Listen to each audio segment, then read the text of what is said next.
Ciao, Bellas. Did you guys have a great week? I hope you did, and welcome to another episode of A Taboo Life, where everyone has a story to tell. I'm your host, Drew Franks, or Frank for short, and I want to thank you guys again for listening.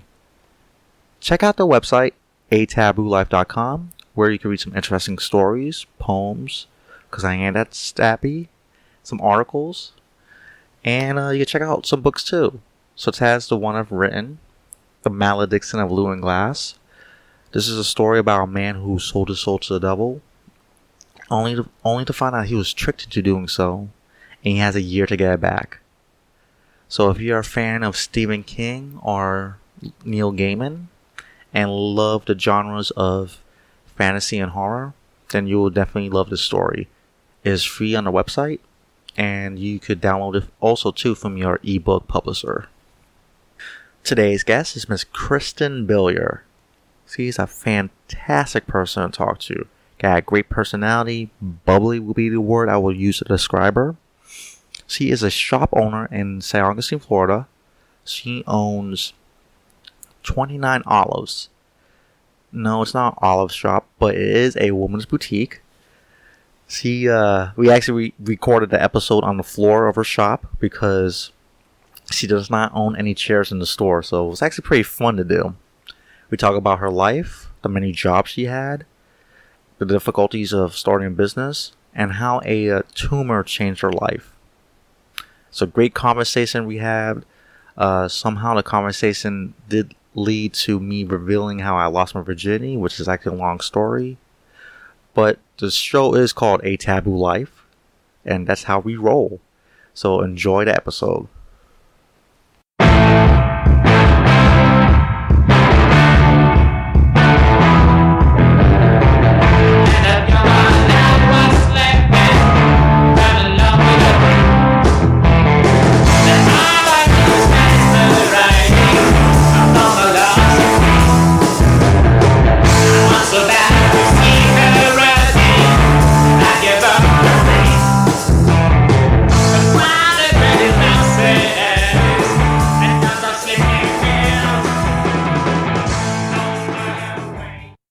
And we're live. All right, guys. I want you to welcome a very bubbly person. Hi, everybody. I want you to introduce yourself. Oh, my name's Kristen. I am 36 years old. I am originally from New Jersey, but please don't hold that against me. I now live in Florida, and I wish I did it 20 years earlier because this state is awesome. And I am just grateful to be here, and thank you for having me. You're welcome.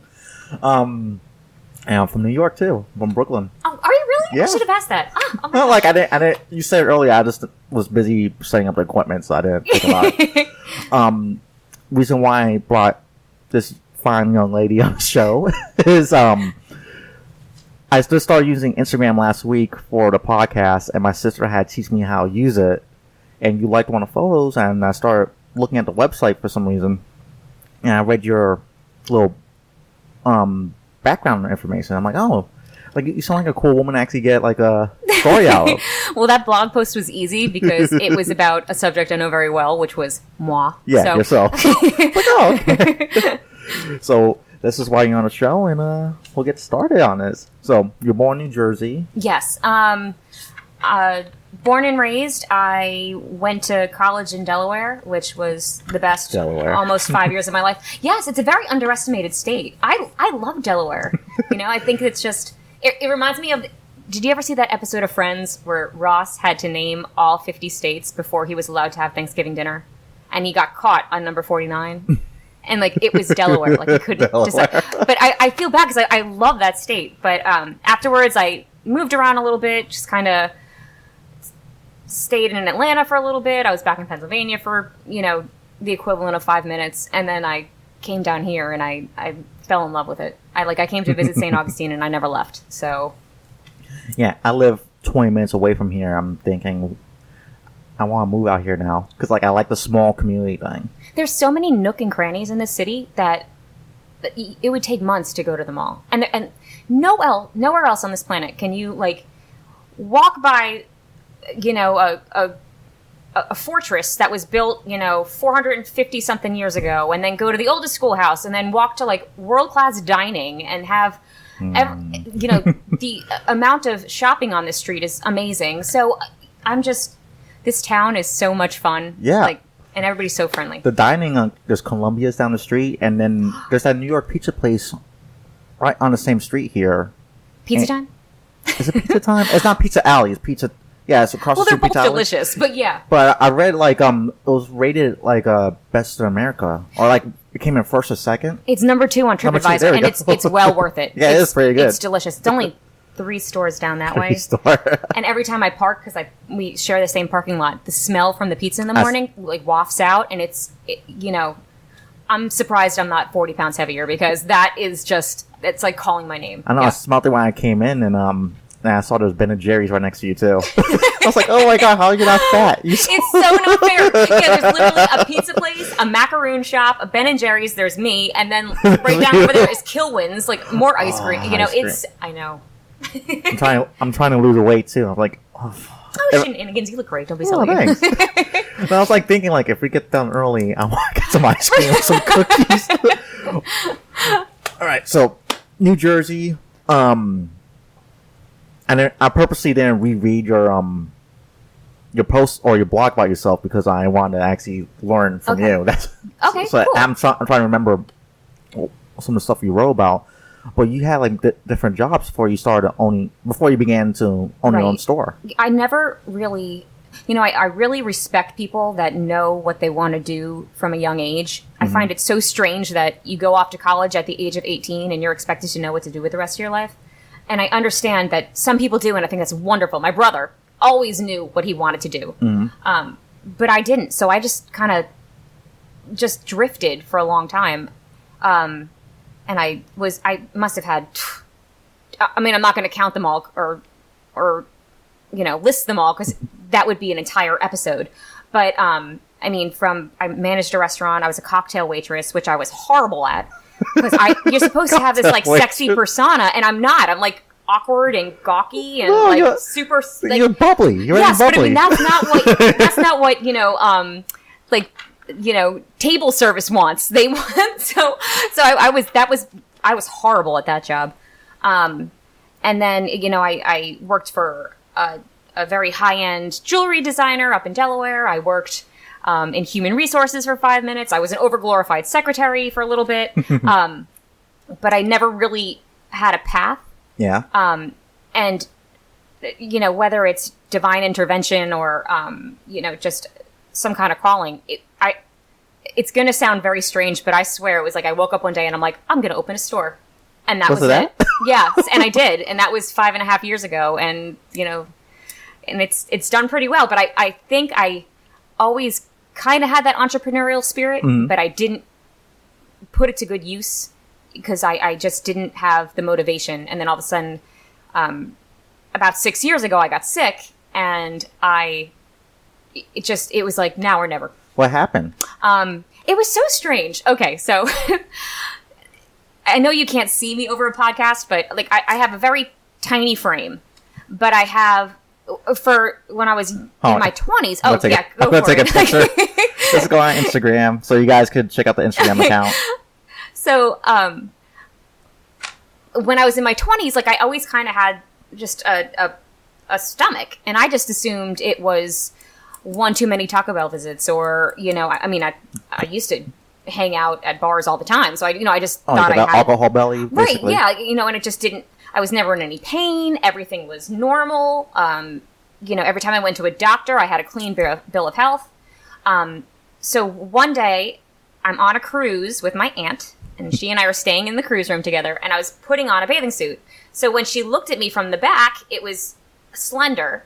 But then when I turned to the side, mm-hmm. It was just, it looked like I was 9 months pregnant. So my aunt, who is a doctor, was like, you need to see somebody. She's like, that is not normal. And I was, I blew it off. I was like, whatever. I'm not in pain. Mm-hmm. Everything's fine.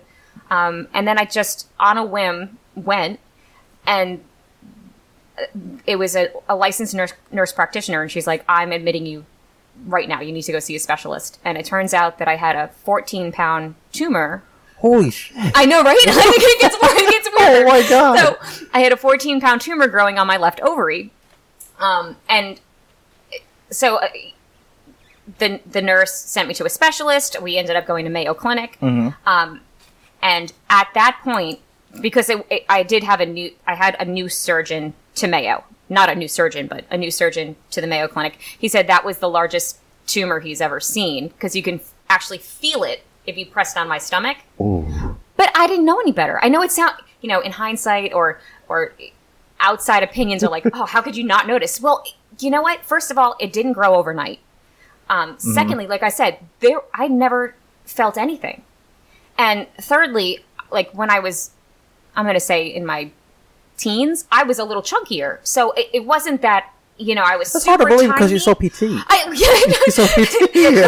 It's just, it's, trust me, anybody I went to high school with would agree with me. But like, I had a little bit of weight on me. So I've never not had I just didn't think of it, So anyway, so I had that taken care of. But yeah, it was, it was diagnosed as ovarian cancer. At that point, or I'm assuming I still have it. There was another cyst growing on my right ovary too, but it wasn't as serious. So they weren't sure if it was something that just comes and goes, or if it was something that was growing. But it's been a little over 6 years, and I seem to be okay. and I as soon as it was over, I had to go for checkups consistently. Now it's just once a year because it's always been pretty good. But I'd also like to give a shout out to the Mayo Clinic because they were fantastic, and their institution is amazing. Yeah, and best in the world. I'm so grateful. Like to have it right in Jacksonville, that is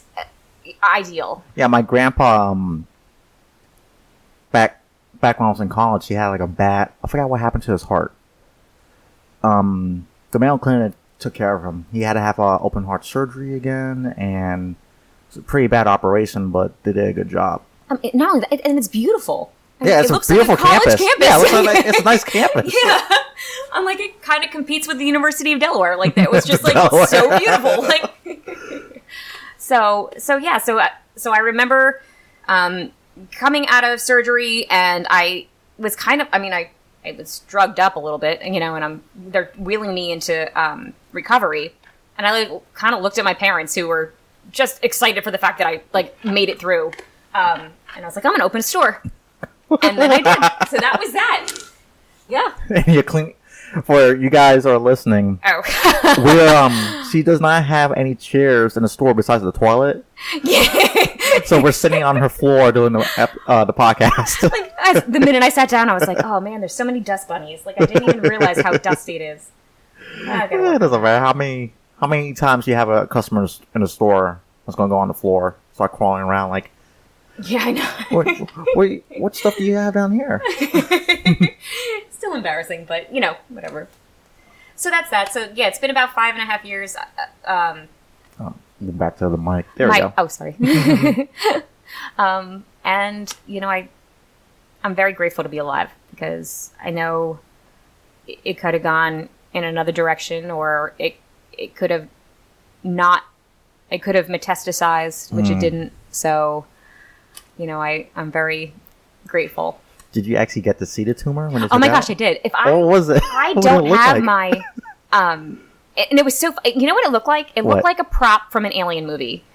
Like it looked like, it's in because they had they couldn't, you can't send it for radiology while it's still in you. Like, because, they can't cut off a piece of your tumor and send it and see if it's cancerous. They see if it's cancer afterwards. Mm-hmm. But it looked like a huge glob, like the size of a small turkey, and it had a iridescent but clear lining, I guess, and then like a membrane. Almost. You know what? It not to be disgusting, but it kind of looks like disgusting. Come on, okay, good. It kind of looked like if you had a fetus. But without the body parts, obviously. But it was just like shit. It was this blob. But I do have. I didn't know we were going to get into this, or I would have brought it. But I have a picture that the surgeon sent me afterwards, and it's got like a piece of measuring tape on top of it, and his hand, so you can kind of measure how you can visualize how big it is. I should have brought. If I can find it, I'll send it to you. Like, oh my god, this is cute. Yeah, it was it's interesting. I mean, I know it's like a, Well, when you started talking that story, I was thinking like, it was going to end with, and they took out the tumor, and it was my twin sister. No, but that happens. Like there's some teeth in it. There was yeah, that happens often, and it'll have like nails and like hair, but no, that wasn't, because I asked that because I was worried that I would be almost traumatized if I knew that. But there's something to that. It's not a twin. It has something to do with membranes or splitting up and something. It's nothing to be. It's nothing to be weirded out by, So yeah, so that's that. And it's close to Halloween too, so. Oh right, oh my gosh, that's perfect. Tis the season. You should use that as like a Halloween costume, like just get your old tumors, like walk around with it. Imagine? I'm curious what they do with it afterwards. Like. Yeah, I always wondered about that. About when they amputate limbs or take out organs. That's true. What do they cremate them, or I know some of them they keep them for science or to study them. Right. Use it for teaching teaching in universities. Yeah, I should look that up. Remember Tom Green? Yeah. Okay. His testicle came. Right. Didn't he keep it? I saw it on MTV or something. He was talking about it. I mean, this was like 15, 20 years ago, but I remember that was like his. He kept it. He kept it. Oh my god, Tom Green. I know, right? What was that? He did something that was so off. Oh, like it was famous. Wait, the movie? It was Freddy Got Fingered. Yes, and then he won for like worst movie or something, but I think it's called the Raspberry Awards. Yeah, the Raspberry. And he actually the Razzies. That's it. And he showed up to redeem his award, and like that's so rare because normally they offer these awards, but they don't. Well, because they're too embarrassed to go pick them up. No, actually, Sandra Bullock and what's her face to it? Halle Berry. They both went there and they took it like Halle Berry for Catwoman and Sandra Bullock for the boot moon where she was wearing those red boots. But it was the same year that she won. She actually won an Oscar. Yeah, so I think she kind of was like, all right, well, I redeemed myself. She was funny because she brought a barrel of the DVDs. Like, well, I just want to give this out to all you guys. So she took it with good heart. Yeah, a good sport. Yeah, I like her. I feel like she's down to earth. She would be my friend. You're talking about the Freddy Got Fingered movie. In college, my best friend, and we still quote it today. There's a scene in that movie where he's dressed up in scuba gear. And wait, is this Scuba Steve? Is that where he's like? No, okay. He pissed off his dad. His dad came to his dad kicked down the door of the bathroom, and he sees Tom Green in a whole decked out in scuba gear. He said, "Look, I found a buried treasure." It's a soap. The worst part is that I enjoyed that movie. Like, I think those movies are hysterical. Yeah. But then again, I have like horrible taste in movies, which I. Well, I love those gross movies, like those gross funny movies. I think they're hysterical. Like, everybody's like, "This is so stupid." I'm like, "No, this is great." Like, Daddy, you got some sausage? Oh my god, I was thinking of that scene. Daddy, do you want some sausage? Oh my gosh, yeah, that's a great one. And then like any Will Ferrell movie, amazing. Oh yeah, those are not movies, those are films. He's coming out with he teamed back up with that other actor, that good actor. His name is on the tip of my tongue. Riley something. I don't remember. He does the comedies. He was in Talladega Nights with Will Ferrell. Oh, John C. Reilly. There we go. Yeah, Shake and Bake. Shake and Bake. Like, what does that even mean? Like, yeah, Shake and Bake. He's coming out with a movie. Both of them are doing a Sherlock Holmes movie, like a comedy version of it. Really? Yeah, it's a good trailer. Okay, all right. I also love when he's with Mark Wahlberg. Oh, like, yeah. The other guys. The other guys. I dated Office someone Pop. for a really long time. I left, like when we broke up, I left my DVD of the other guys at his house, and I also left my leather jacket. And when I went back, I wanted the DVD. I didn't care about the leather jacket. I just wanted to get the DVD and get out. Like, I went back for that DVD. That's how much I love that movie. Like, I can pretty much quote it from beginning to end. Yeah. That whole movie was a masterpiece because there were so many If you still watch today, there's still so many jokes that you might have caught the first 5 times that you didn't catch. Like, holy crap, that was actually a really clever joke. And it's the kind of movie you need to watch like more than once. Yeah. You know, sometimes people see it and they're like, this is so dumb. And then I'm like, no, you need to see clever. it a handful of times and then you're going to be like, this is the funniest movie I've ever seen. Like, they had the 2 actors in the classroom with the kids, like, all right, if you don't want to get arrested, like, all right, I need to come back. I need to come back. Then so like, if you don't want to get arrested, don't be black and Puerto Rican. Try not to be black or Puerto Rican. And I'm Puerto Rican. I'm like, holy shit, that's funny. That's funny as shit. Like, I don't understand when people don't enjoy those movies. Like, I mean, maybe I'm just not deep enough to you know.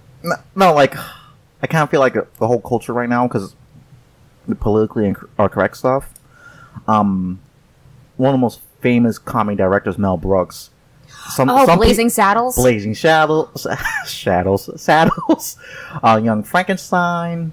So many movies. The Simpsons. Oh, The Simpsons are great. Oh. History of the World Part 1. Spaceballs. There's some people saying, like, those movies are bad. Like, they're saying, like, oh, because it's politically incorrect. I'm like, that's why it's funny. And, like, come on. I mean, I'll fully admit, I never saw Blazing Saddles. I tried to watch it. I couldn't get into it. And maybe, my God, what's wrong with you? I know. And someone was trying to get me to watch it, and I was like, I just had a mental block. Maybe I should give it a try. But Spaceballs were great. It's like, the computer's been jammed. Only one person uses. Like, that is just classic. Yeah. That's a great movie. I mean, yeah. That's all I got for that. The movies. All right, get back on track. Oh, I'm sorry. See, I can totally go off on a tangent. No, it's fine. Like, I like, that's why the first half is this conversation. Like, one of the reasons why I do it this way is, one, you learn about the person, and 2, like, I think, the art of the conversation is, like, dying because of the cell phones, that makes sense. Facebook, text messages. Right. So I want to help bring that back. Like, let's have the conversation, learn about the person. The other day, I had a customer. Something broke, so I sent her a replacement, and she wrote me back a thank you card. Like, I got it in the mail. Ooh, it was, cool. And I was like, "This is lovely." Yeah, it's nice to get one of those. I was so impressed. That I gotta hang it up. Like, it was just like so kind, and I was like, "Huh, I need to do that more often instead of one of the best things, sending a text." One of the best things I love whenever it does happen, like on a rare occasion when I'm in a relationship, it's nice getting like a handwritten letter. Isn't it? Yeah. Like, it's really nice. Like, even from a guy's perspective, like, oh, this is sweet. Like, my last girlfriend, like 2 years ago, 2 years now. We used to write like notes every morning. I think that's so cute. Nice. Like on a Post-it? On Post-its, or what does he use? Because this is when I was working for Disney Cruise Line, so we were on a ship together. So he would stay in my cabin. Ooh, did you get free cruises? Technically, yeah. They're significantly cheaper. They're highly discounted. So it's not free, but it was... And I'm sure Disney puts on an experience like you can't imagine. It's pretty cool behind the scenes, too. Is it? Actually, yesterday, to help make some money, I did a little Uber yesterday. And I took some guy to the airport, and his daughter is working for Disney at the Disney University. Okay. And she's trying to get into the cruise ship. I just told him the advice was, I told him she's going to have a great time. She's going to meet people from across the world. She's going to get time to travel. Do not date any actors. I told her straight up, like, those people were the most weirdest people. Their heads were not reality. Like they were full of themselves? That ego. I tried to date one of the girls, and she was, I don't know, she wasn't there. Oh. I'm like, well, I meet a lot of people like that, whether they work on a cruise line or not. No, but well, I'll tell you a story. She was one girl. We had to fire her because you're allowed to drink on the ship if you're a crew member, but you can't get drunk. So you got drunk, had sex on a public area, but this was at like 2:00 in the morning. Thankfully, there's no kids there. But there's the possibility of them being there. Yeah, because kids wander. Right. And it's like they're safe. It's like there's only one place they could go. Right. Off the ship. So. Yeah. But yeah. So she had sex. Yeah, like right next to one of the small miniature golf courses. Then when we did they catch it on video? Is that how no, they found out? No, I was looking at the videos. I couldn't find the video footage of it. So I had an do the exit interview and help do the corporate investigation part. She was like, you know what? I'm fine because people. What did she say exactly? So like people come from all around the world just to come see me. I'm like, well, clarify that for me. Oh. She's like, well, I'm Mickey Mouse. And it turned out she's one of the people in the costumes. Okay. But she actually believed that she was... I mean, I don't know any background history to being Mickey Mouse in costume, but you're replaceable. Yeah, like, guess what? As long as you have a certain stature, and I'm pretty sure you could fit in that costume. So... I'm like, yeah. I'm staying away from people like that. I'm sure she's a lovely person, but I think that comment was very... crass. No, it's just like was very delusional. Yeah. Like, this is you're not all there, are you? Well, I hope that liaison was worth it. I don't know. It might have been. I'm not sure. Yeah. I want to do it. So go back to the store. Well, actually. Because I'm kind of like in the same situation as you. Like, I did different jobs. The original job I thought I was going to do. When originally I wanted to be an FBI agent. Right. And when I got the interview with the FBI and they told me I failed it, but they passed on me, I wasn't devastated. Like, I was pretty happy that happened. Subconsciously, you didn't know you didn't want it. Well, like, it was weird. Like, most of my life, I really wanted to do it. Then when I got rejected, I wasn't devastated. I'm like, I feel relief. I can do what I want now. Right. And I want to ask you, like, did you do something similar like that? Or you mean as in working retail? I mean, like, did you have one of those aha moments? No, I'm telling you, it was.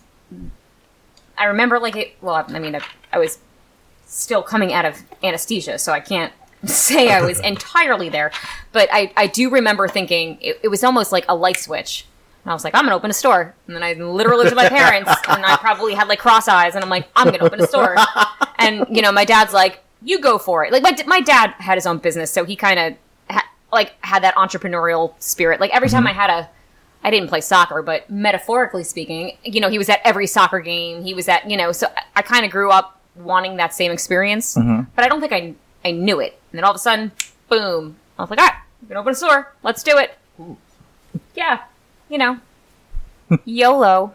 What was that process like? To open the store? Well, so it took a good 6 months from once I was fully recovered to when I had the store open. The biggest problem was finding a location. Yeah. And I didn't have my current location. Right now I'm directly on St. George Street, but when I first started, I was down one of the hallways. In fact, it was like the last spot in that hallway. But I worked my way up over the past 5.5 years and then have moved into this spot. And this is like, fantastic compared to where I began. But getting that spot, because it's not easy, and like people don't understand how expensive it is or how much time it takes. I didn't take any time off for the first year. Like I worked every day. So I always think it's ironic when people come into the store now and they're like, oh, well, I didn't see you. You weren't here. Well, you know what? I worked 365 days in a row. And that's even cutting it. I hired my first employee after that first year, and I only could afford to pay her for 2 days. So I was able to take 2 days off. And then, it progressively, it's gotten a lot better. But that's because my time is now valued in a different location. Like I just launched a website. Now my time is better used working on that website. But I'm really this is like a mirror of me. This store, you know. I shouldn't say this business is. I like to have fun.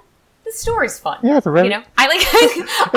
I'm bright and bubbly, not academically. I mean, personality wise, and the store is the same way. Like Yeah, it's a very how should I say this? It's a very happy store. But thank you. It's bright. Because I mean, like I like to be happy, so I would like So I want my store. I just noticed that one of my bracelets is like shoved in between two pieces of furniture. Well, it's a good thing we sat on the floor. I wouldn't have seen that. Yeah. Because like life is so short. I want to be happy, so I make the store happy. That's why I own my business, so I can be happy because that makes me happy. So I like when people come in and they're happy too. So basically adapted your business model. Yes. For doing more online retail, right? Well, I think that's, you know, when I look at how I purchase things, I'm always on my phone. So, you know, if I see something online, I'm like, ooh, you know, snap that in, add it to my cart. It's in my house in 5 or 6 days. It's just easy. Yeah. So, I mean, I just wanted to, in addition to the store, I wanted to have the website also, but also it's extra income. It's another revenue stream. Well, that too. And it's open 24/7. You can access it from around the world. But at the same time, it also gives people like a sneak peek as to what we have. So let's say they're coming down to St. Augustine and they're like, hey, you know, I'm going to be proactive about shopping on St. George Street. Oh, look, this store is on here. Oh, look, she's got this cool stuff. You know what? Maybe I'll stop in and see if there's anything I like. Yeah. So. And then they could try on too. Oh yeah, there's a dressing room in the back. Yeah. It's somewhere back there. It's somewhere back there. Yes. Amongst other things. So, yeah. What you say is like, because it's probably, especially right now, a lot of women want to be their own, go into their own business and become their own bosses. And I think that's wonderful. What do you think is some of the big issues, not politicalized, but like big issues when you starting a store, like problems you run into? You mean as a woman or just in general? Store, yeah. This okay. Or for the business. Well, I mean, when I first opened, in addition to just being in a different spot, everything I carried was quite different because you kind of have to mold. You find out what is popular. You find out what you like. Prior to opening the shop, I've never been to a gift show or an apparel market before, so I didn't realize what it entailed and what was offered. So, you know, you kind of, and I think the hardest part for me is that I get into this like zone where I'm shopping for myself. But I have to remember, not everybody has the same taste I do. Yeah. So, good, because sometimes I have horrible taste. See movies. So you don't have bad taste of movies. But I'll say, like, I know, but I love them. So I mean, like, as long as I love them, that's enough. But you know, I sometimes have to remember, not everybody is you. So you have to try to appeal to everybody. So that's my hardest hurdle when it comes to supplying the store. But opening the store, there's so much, like, both legal and you know, getting a DBA, getting an LLC, registering with the state, paying for, you know, retail tax. Yeah, well, that too, sales tax. Yeah, I mean, I have to pay that every month. But, you know, and I'm guessing every city's different, you know, the city of St. Augustine versus if I opened up in a different location, you know, you have to have a business license with us. You have to have you know, and I never, closer to the mic. There we go. Oh, I apologize. Okay. I've never done that before. So I really wish there was almost like a checklist, like, okay, done. Cause I kind of like, especially at first, like I made a couple of mistakes cause I didn't do something that I was supposed to do, but I didn't know it. So then I ended up paying twice the amount, but it's all a learning experience. So, but anybody out there who wants to do it, go for it. Because, you know, 10 years from now, you don't want to regret it. You don't want to regret not trying something. Right? Yeah. Don't you agree with me? Look what you're doing now. Right? Like, one thing I learned, especially when I talk to older people and the YouTube videos, and I was a psychology major in college. Where did you go? University of West Florida. Okay. Oh, good for you. Yes, I was over there in Pensacola. 6 hours away. Hey, Why? Boring drive. One of the best psychology professors, well, actually one of the best professors I ever had. He was my last professor of in college, my last class, and he gave me some really good insight about people, and I take a lot of that insight for the show, and how I use it to interview people. Well, he said, like, with elderly people, he said that the one thing they said, like, the one thing they don't regret is the mistakes. They said they regret some of the stuff they didn't get the chance to do. Right. Or, like, the what ifs or the I should have. And you learn a lot more from your failures than you do from your successes. Because, you can say it's one thing, but if you have a failure, you're like, all right, this is what I did wrong, and now I can fix it. Whereas if you have a success, or if it just happens to be good luck or whatever, I don't think you appreciate or understand the next step. So, Yeah, some of those mistakes, you look back and like, yeah, it's actually pretty fun if you think about it. Oh, yeah, trust me. Do you know what? I am far from perfect. Believe me, I've made so many mistakes, so many flaws. Like, you just have to roll with the punches and deal with it. Deal with it. Yeah. And most of those mistakes, or I should say 99.999% of those mistakes were my fault. Like, I'm not, you can't use a scapegoat. Yeah, of course. So you gotta take responsibility for... Yeah. Even, like, if it wasn't your mistake, it's like, if it still affected you, you still have to take responsibility for it. Right. It's like, yeah, I gotta own up to it anyway, because I gotta solve it. Right. Like, we have a monogramming machine, and it's a computer. I mean, it's not like I have to do anything besides programming what gets monogrammed. Mm-hmm. So a woman came in, she wanted something monogrammed, did it, but the computer jumped. So a couple threads were missing. And so I was saying to my employee, like, oh, I have to fix this, man. This is a mistake. I feel really bad that this happened. And she's like, well, did you do it? And I was like, well, I mean, it was the computer. So technically it was the computer, but it was me, because I'm responsible for this machine monogramming. Like, I can't blame it on the machine. And, so it's still something you have to take care of. Like, everybody's got... I don't know if that was a good example or not. It probably wasn't. In my head, it was, and then it came out of my mouth, and I'm like, that doesn't make much sense. So, just know that take responsibility if things, it's easier. And then if I had $1 for every time I've, like, if something's happened, like something's gotten lost in the mail or whatever, and I've apologized, but always apologize. That's just another thing. Be honest. Be authentic. Like. Well, it's like I screwed up. That's it. Well, since you're a business owner and you have how many employees do you have? Just one or two? Two. You're in a leadership position, and a leader is like, even it's not something they did or it's not in their control. They still have to take responsibility for it, right? Because you're a leader. It's like, okay, well, I have to solve this. Yeah, yeah. Actually, I've got great employees. I'm very, very blessed in that respect. So. I trust them with my life. So, yeah. Good. Shout out to you guys, too. I'll tell you about watching this later. What would you say is the best thing about owning your store? I mean, there's a lot of great things. To pinpoint just one, I've never been good. Like, when you had group projects growing up, I've never been good with dealing with having certain people do certain aspects of a project. I like to do it all. And I know that sounds like micromanaging, but I don't mean it in that respect. I mean it like maybe I have a really hard time relying on someone else, or maybe I have a picture in my mind of the way it should look or be done, and I'm not saying that someone else does it incorrectly. It's just, it's not what you do. So I enjoy having it as a whole.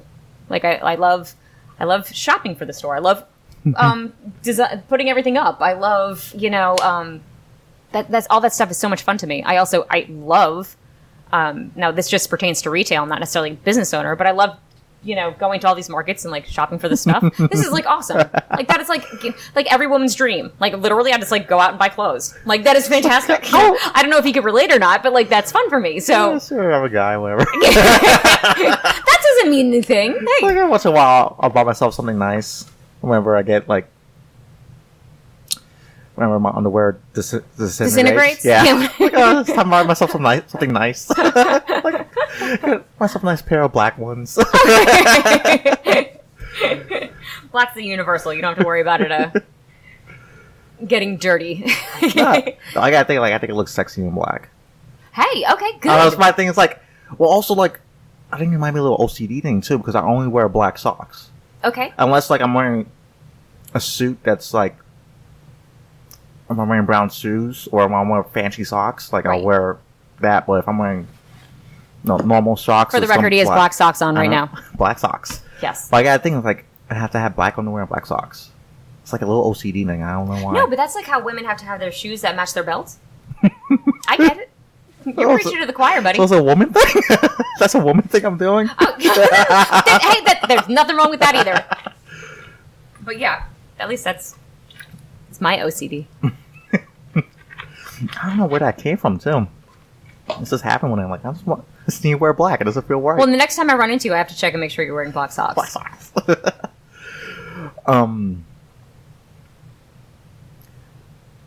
Now, since you live in St. Augustine, especially with the tourists, do you have any like crazy tourists or crazy homeless people coming to the store? Oh, I've heard stories when it comes to people on the streets. I've never really witnessed anything, but then again, I walk from my car to the store, which is like 5 feet and back, and if I'm out, gallipanting around, I'm usually with friends, kind of like in a zone, so I don't. I've heard stories. I don't know how true they are. I don't have an opinion when it comes to what's going on out there. I just want everybody to be safe, including them.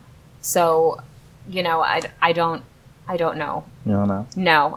Like I said, like I've heard other people be upset. Or say... So no crazy tourist came in here. It's like, I want my money back. And you're like, I didn't buy anything. You didn't buy anything. What are you talking about? I had a lady come in and yell at us about stealing her purse. And then she found it in another store. Like, she left it in another store. But she came in here to yell at us. And it was like... and literally, because we have video and security cameras. I went through and I looked. And I'm like, I don't even think she's been in this store before. So... I don't think it's facing you right now. But I found a blind spot. I better not put anything expensive down there. No. I was like, she hasn't even been in here before, so I don't know if that was, she just went into the wrong spot, or I don't know. But that was very strange. Too many drinks. It could have been, and I've been in that position, so I can't say anything bad. Yeah. Anybody do anything weird? I don't know. I've had people be kind of rude, but that just goes with the territory, There's always going to be people that aren't happy. Any, because we're in the ghost capital, any hot things in here? Oh, okay. In here, no, but I think this place has a positive vibe. Because it made it positive. Well, I hope so. I mean, I like to think so, but I really do. Like this store in particular, no. But I've heard stories, and like every single time I have someone come into town, like some kind of relative or someone visiting, I always take them on one of those haunted ghost tours, and they are so much fun. Like you should go on one of those too. Last time I've been on one was like around 2 years ago. I went on the Ripley's one. Oh, did you? Okay. Yeah. Actually, when I went to Savannah last month, we went on one, but it was a haunted pub tour because I have to associate. I have to incorporate drinking into that one. Yeah, actually, where did you go? Oh, there was one. I took my friends when she came to come visit me. I forgot the name of the tour, but it's pretty cool. They're driving around in a hearse. Yeah, there's a hearse one, but that wasn't the one. They took us on a trolley, drove us around. It's a black trolley, so it looks like a little like a driving a coffin. Right. But then I didn't know it's on. So River Street, on River Street, they took you to this location, and turn out they have a show they put on after the tour is done, or the last part of the tour. Wait, here? No, in Savannah. Oh, in Savannah. Okay, all right. So it was actually pretty cool. Like they had like some animatronics. They had some special effects. Special effects. So it was actually a pretty cool little haunted tour. They go all out. Yeah, that's like I completely forgot the name of it too. Disney-esque. Yeah, that's awesome. Oh my gosh, I wish I would have known about that. Yeah, I forgot the name of it, but I know it's the Black Trolley. Okay. Here I'm trying to think. Like, I mean, I've never seen... No, wait. Let me take that back. There's been one time where, from my lips to God's ears, this happened. Okay, so I'm walking down St. George Street. I'm on the opposite end of the street, so closer to the Castillo and closer to the city gates. Mm-hmm. And I was with my friend Lorraine. Oh no, actually, we're all the way on the opposite side. There we go. I think we were walking to get ice cream or something at that point. But I had a messenger bag on. Mm-hmm. And for you at home who don't know what a messenger bag is, it's like one of those bags that goes across your shoulders. So, you're right. It's a little bit more secure. Okay. So the bag itself was kind of like placed on my butt, Mm-hmm. And there was nobody on the street. It was like a Tuesday afternoon in like the middle of September. So it was pretty dead. And someone tugged on my bag. And I like turned around and there was nobody there. Like, I mean, and I don't mean... it looked like somebody ran away or, there was nobody on the street besides Lorene and I, and someone tugged on that bag.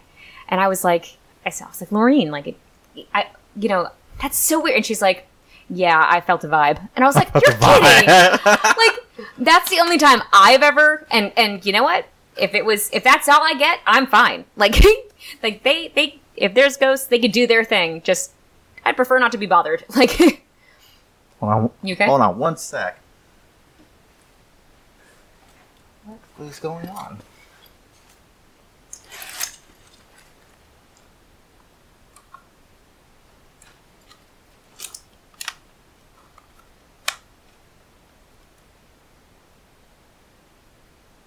Okay, we're back. Sorry about that. That was a ghost. Yeah, it was a ghost. We deserved it. Nah, like I said, we're sitting on the floor, and I got bad knees, so I put my backpack underneath my leg, and I think pulled one of the cables out. Oh, okay. It's like, ooh, what happened? I can't hear anything. I'm still gonna say it's a ghost. It's a ghost. It's still a ghost. Like, I remember, I think I was 12 or 13. My family took me out here, and we were walking around downtown. It was winter time, and I went to take a picture of the old schoolhouse, and it was the old... I shouldn't say it's old, but it's a DVD... one of the first digital cameras, the floppy disk you put in it. Okay. And I took a picture of the top window of the schoolhouse, and there's the mannequin, and right next to the mannequin there was like a face. No way. Do you still have the picture? I lost it. It's been years. Then when I took the picture from when I focused out, it was gone, but you could tell there's other... It might have been dirt, but like orbs, but It's probably dirt. But like that face, right next to the mannequin, it was weird. It was like right next to it, just looking at me. Yeah. Oh, I find that stuff so interesting. It's like, like it's very taboo. Very taboo. Actually, I tried to, with no luck, I wanted to get someone who runs a haunted house. Since it's Halloween, because I want to do like a little Halloween episode. And I still couldn't find a person who wanted to do it. The only ones I know are like Warehouse 13. Yeah, Warehouse 13. And then the Budweiser Brewery. I think they have some kind of haunted something, but I don't know. Man. I don't know. I got 2 weeks before. I don't know. I got a week before Halloween, and I'll find something. Cool. I'll probably do a psychic or something, and like. Oh my gosh, that's a great idea. Yeah, but then I feel like I'll be rude. I'm like. You should have been like, did you know I was going to ask you to come on my show? That's what you should ask them. I always did a dick thing. I went to go see my friend in Ohio. There's a psychic on the corner of her, where she lives at. So I said, like, hey, just for the fun of it, let's go to the psychic. Right. So we went to the psychic, and I'm like, no, it'll be a really cool thing if she just stands by the door and just waits for people and just opens the door and be like, I knew you were coming. Yeah, I knew you were coming. It's like, that will make me a believer, but like, only thing she got right was with my friend. She said her boyfriend was going to propose to her. Okay. So, yeah. But that was kind of like a given. Yeah. Like, yeah, I just moved out here to Ohio with him. It's getting serious. I'm like, yeah, see, they have to use psychic powers for that one. Yeah. I know that there's so many things we can't explain. Mm-hmm. So I can't refute that it's not a real thing. You know, there's so much stuff I don't understand. You know, things happen, coincidences and this and that. So, you know, who am I to say that someone can't see something that I don't see? Yeah. You know? I don't know. It's like I gotta be rational about it. Like, well, that makes sense. Does that crystal work? Is that really? That really crystal? Did you just find out on the side of the road and like it's actually a broken beer bottle that's been eroded? Like, yeah, this is a special crystal. Actually, there was one. I went to Jamaica with my friend.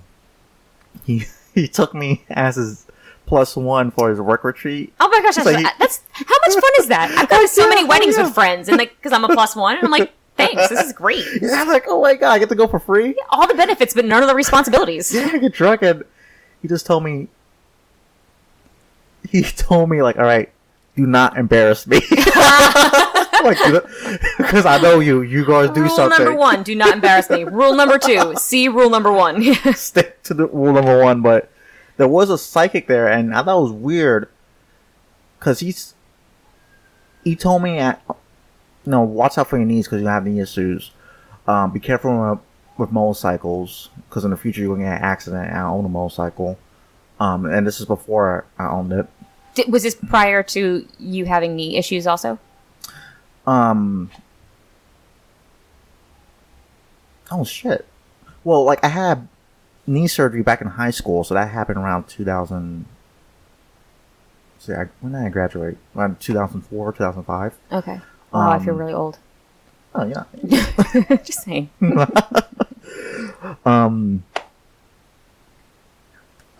Yeah, I had a minor knee issue with that one, but it wasn't noticeable.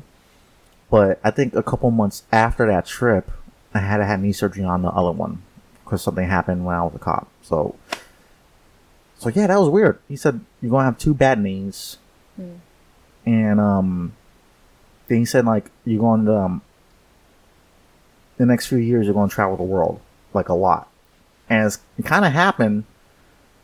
That's a dream of mine. I'm so jealous. Mm-hmm. Yeah. I did it by myself. Well, I traveled to the United States by myself, so I did 3 road trips. Mm-hmm. Went backpacking in Europe 2 years ago by myself. So where in Europe? I flew into Germany for a day. Then Well, the thing about Germany is like I've been to Germany before this trip, and it's a really beautiful country. But this time I flew into Frankfurt. And I walked around like, man, this is one depressing fucking place. Oh, is it? It's like, it's freaking depressing. And like, I walked into a German restaurant and nobody was talking to each other. Nobody was laughing. I'm like, this is so awful. Then the next day, because it was just a layover, like a 24-hour layover, I flew into Sevilla, Spain, because that's how I was going to start the trip. Right. Complete opposite. I walked downtown, everything is bright, it was sunny, people were outside drinking cervezas and eating tapas. Then, like, one thing I did notice, like, even the older folks, like, everyone was really put together. Like, they had pride in their appearance. Okay. Even, like, if they weren't the best-looking person, they were actually pretty good-looking. Like, right. the way they kind of dressed themselves and the way they held themselves. And also, like, they were so, the couples, even the old couples, they were so, romantic? Yeah, intimate with each other. Oh, like, I think that's adorable. Oh my gosh. I'm like, this is a freaking cool ass country. Oh, that's like, fantastic. You don't see that in America, but like, they were just, it was so sweet. You see, like, old couple, like, this old guy was pointing his hand in the back pocket of his wife, and this, vice versa. So he was doing the same thing. They were kissing, and like, it wasn't only one couple. It was multiple. Like, okay, so it's the culture. Yeah, and I went to Granada next after that. Same thing. You know, now, the walk that you did, the hiking, or backpacking, excuse me. Was that something that was pre-planned, or did you just kind of wing it? Like you got there and I'm like, you know what? This town looks beautiful. I'm going to stay here for 48 hours. It was, the trip wasn't, basically I had it, I know where I was going to start at and where I was going to end at. That was it. The only planned city was Paris because I wanted to go see, the Moulin Rouge. I wanted to go see that show. Okay. Like, if I'm in Paris, I want to see that freaking show. Right. It was worth it. It was amazing. I'm like, man, burlesque is fucking nice. Like, this is freaking nice. And like, yeah, they had their breasts exposed and stuff, but it wasn't. It was classy. It was very classy. Yeah. It was very classy. It was a very great show. It was beautiful production, but no, it was a it wasn't planned. I just flew in. The reason why I did it came out from a bad breakup, and I was like, I need to do something like that. No, I can relate, you know, but I am very jealous that you did that because that's something. How many people get to say they did that? You know, it's not many. Well, I tell people at least do it once in your life. It doesn't have to be Europe. One thing, like, we live in America, and nobody really explores their backyard. Right. Like, we have so much here. Like, actually, we have every, I can't remember the exact word. Not culture, environment. Like, we have forests, we have deserts, we have islands, you mean, like, we have swamps. Climate? Yeah, climate. Oh, there's a specific word that's on the tip of my tongue. But anyway. Like topography? There we go. Okay. We have so much, and we have different cultures, too, especially in New York. Like, we're from up north. Melting pot. Yeah, melting pot. Like, you have the best food in New York, the Italian food, and Chinese. I do miss some of that, yeah. It's like I totally miss, yeah. It's like, it's like a dime a dozen out there. It's like, it's hard not to find a good restaurant. Right, yeah. Like, I haven't had a good bagel in a very long time. I'd love to have a good close bagel. Close to where I live, I forgot the name of the bagel place. It's pretty cheap, like $2 or $3, and it's fantastic bagels. Right. Oh, you're going to have to write that down, because I... Yeah, I'll look at... Not that I've had a bagel in a very long time. I'll look that up when we're done with this, but, no, like, we, before you go explore a different country, you need to explore this country first, and talk to the people here, because, like, when you go to Texas, it's a different culture, you got different people, then you go to Nevada, same thing, Washington, San Francisco, those crazy people. But, like, it's nice, like, we have all this unique culture here. Like, this is one of the first times in history we have something big like this as a melting pot. Mm-hmm. And I just tell people explore it. Go talk to a person in a bar. Go to Boston. Boston's fun. Boston is fun. Oh, Boston's great. Yep. It was very clean. Like, I loved it. Yeah, that was surprising. Yeah. And I was like, what's it called? The T? Is that their subways, kind of? Like, it's... Oh, yeah. I forgot, but I think I know what I thought it was very funny. I was on the T. I think it's the T. And there was a gigantic advertisement for Uber, like, right in front of me. And I'm like, oh, okay. Dealing with your competition here. Did I use Uber? No, I walked everywhere. No, I'm just saying, like, I was on the T, and there was a gigantic advertisement for an Uber. And I'm like, huh, all right. Well, I guess that's very kind of them, like, to allow that kind of, advertising from their competitors. But okay, cool, whatever.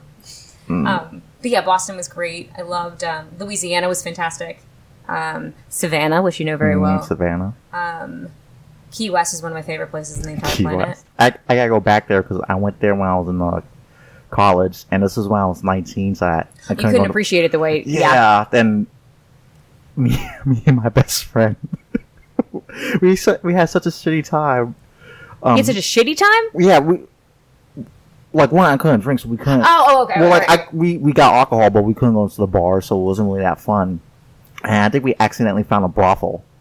We were walking down one of the streets, and this guy was like, this nice house was sitting on the patio. It's like, hey, you guys want to come in and check out some ladies? And we thought, this is college. Like, naive 19-year-olds. Well, he was 21, I was 19, and okay. I thought it was a strip club, so we were like, all right. We walked in, and he's like, okay, a group of ladies going to come out, you're going to pick one? Oh, whoa! And my friend was doing this thing this whole time when we were on this trip. He was doing like a fake British accent. Oh, God.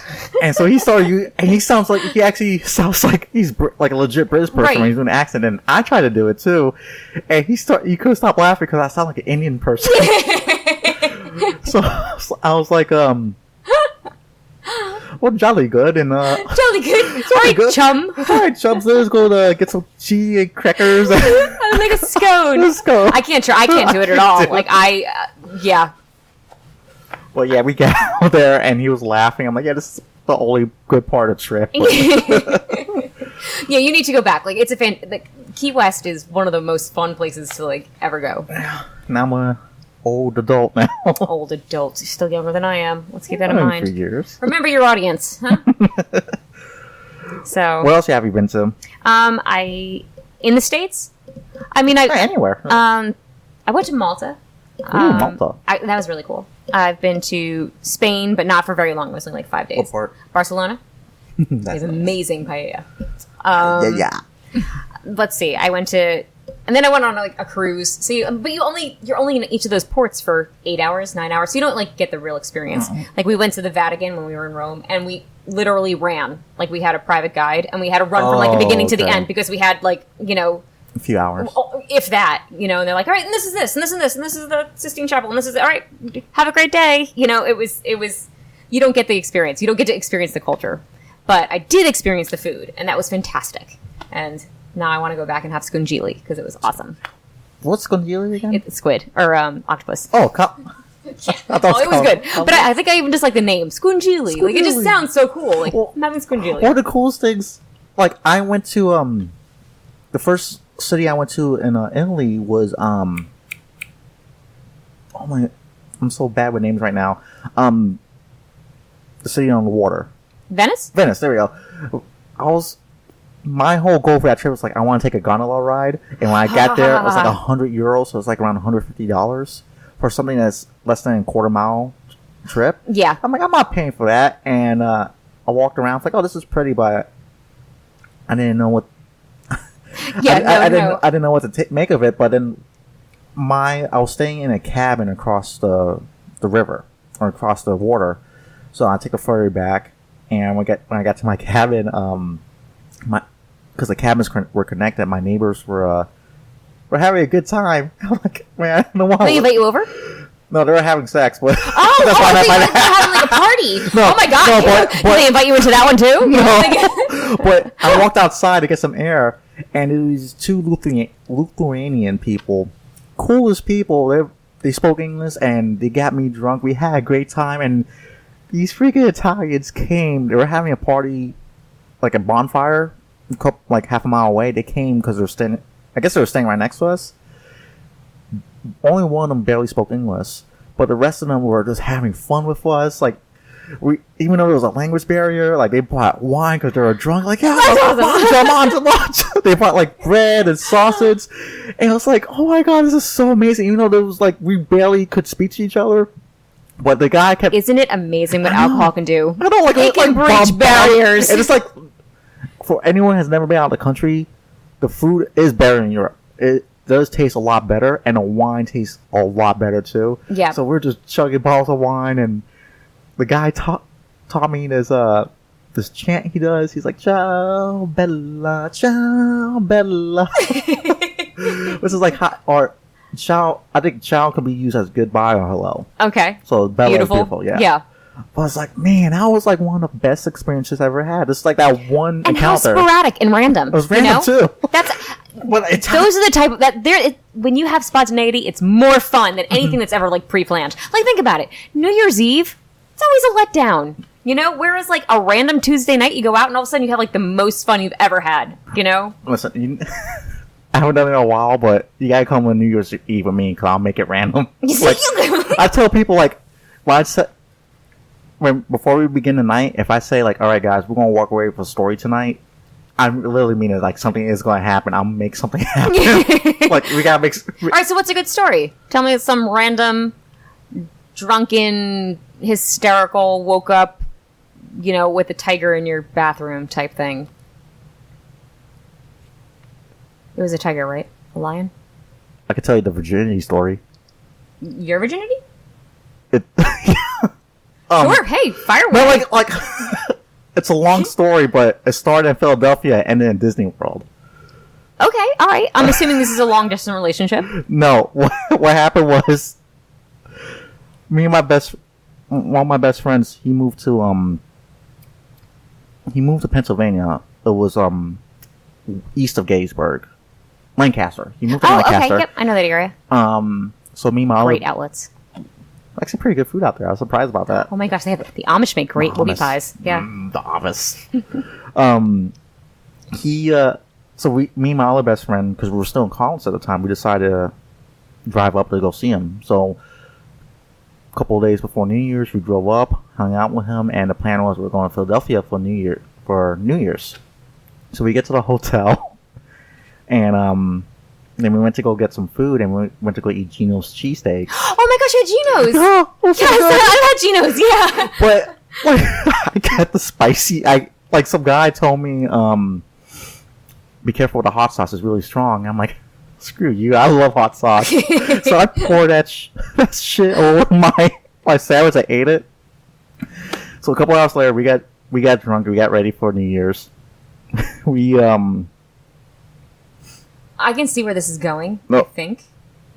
No, you're not going to expect. Okay, there's some twists and turns to the story. It's kind of long, but we'll get through it. But so we got drunk, and we went downtown, and I decided to dress up, and they just dress up in jeans and sweaters. Okay.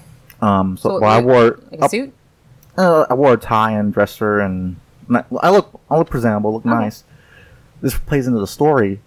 We went to the landing for Penn's Landing. Was it Penn's Landing?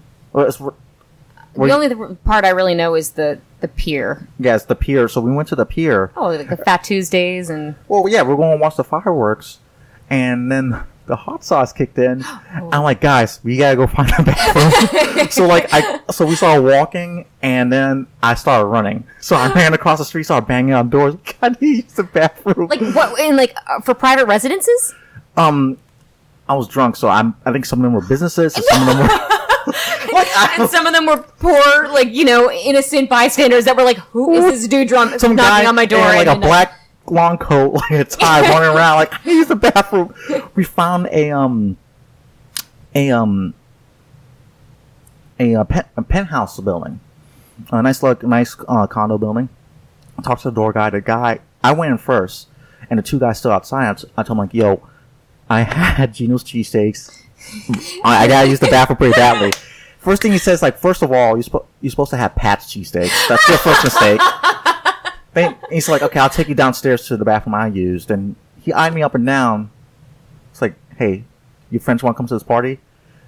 I'm like, yeah. Oh my gosh, what a cool bellman or concierge. Well, we grabbed the guy. I grabbed my friends, like, hey, let's go, let's hurry up. So we got in an elevator. He takes us up to the penthouse. We get in, like, holy shit, this is a freaking nice party. Like, the nicest thing any college student can, ever seen. So, they went to wander. I ran to the bathroom. Like 10 minutes later, I come back out. Like, hey guys, are we ready to leave? And they're like, dude, there's free food here. There's free drinks. It's hot women. We're staying. That's awesome. So, I blacked out for a little bit. I talked to some woman. I was like, I think you're so pretty. I think you're beautiful. Let me get your number. So we exchanged numbers. I blacked out. When I came to, my friend almost got in a fight, and I had to go. I walked up to the guy because he was. What happened was, we were having a good time. My friend sat on the couch, and I guess the guy's girlfriend sat down on the couch with him, and they were just talking. Right. And my friend was drunk, and the guy got jealous. He's like, "Don't talk to my girlfriend." And my friend was like, gave him a middle finger. Yeah. And he's like, "I can do what I want." Then I had to step in, like, "Yo, this is my best friend here, and I have to." He wasn't the host. He wasn't the host, though, right? No, but he knew him or her. We got kicked out, but the woman called me a week later, and we started talking, and a month or two goes by, and she tells me later that it turned out the guy who owned the party, owned the penthouse, his name is Steve the chiropractor. He was indicted by the FBI for I think 20 and 30 counts of insurance fraud. Whoa. So there was a couple of people there that were getting arrested by the FBI. Oh my gosh! Like, dude, we crashed the party that's like probably under surveillance. Did you look it up on? Did you Google it? Because I'm pretty sure that must have made the news. No, she sent me the link, like the FBI link, his name and what was he charged with, and wow, I'm like, holy crap! But then we were, I was 22 at the time, and the whole thing was I was going to wait till I fell in love. But then, like, I was about to graduate college. I'm like, screw that. So she invited me to come to Orlando because she was having a conference for work. So this was planned. Like, my friend Jackie, she gave me Disney World, my friend. Disney World. Well, she gave me the Birds and Bees talk. I forgot what shitty movie we went to go see in the theaters. After we're done, we had like an hour talk in my car. And she was like, Frank, this is how you use a condom. This is what you do in the morning. This is what you... She gave me the Birds and the Bees talk. And then she was excited. Our other friend, her sorority sister was excited. Like, everyone, like, dude, this is going to happen. So it was like planned. Like, everybody was getting excited. So I drove to Disney. And like people... My friends were sending me text messages like, you can do it, man. You can do it. Motivational. You want to have sex for the first time, you could do it. So I get to Disney, and I'm thinking in my head, the first thing she's going to do is going to kiss me, and she didn't do that. It was kind of like awkward at first. She brought me up to the room we were going to stay in, dropped off the stuff. And was it a Disney resort? It was in Disney, yes. Okay. So it was the Seal and Dolphin Hotel? Oh, no, a Swan and Dolphin. Or something like that. Swan, Dolphin, Swan. Yeah. So we, so she took me down to the bar and she told me that she met some guy. I'm like, oh, don't tell me I'm completely misled the situation. Yeah. So I get there and the guy was pretty cool. I'm like, fuck it, I drove out here. I'm not paying for this. So let's just have a good time. So we're getting drunk. And, a couple hours go by and we decided like, okay, we're going to go to a club out in Orlando, so let's go ahead and get ready, go to upstairs, take a shower and stuff. So I went to use the bathroom, and she was older than me at the time. She was 10 years older than me. I came back, I overheard... An older woman. I came back, though... Stifler's mom.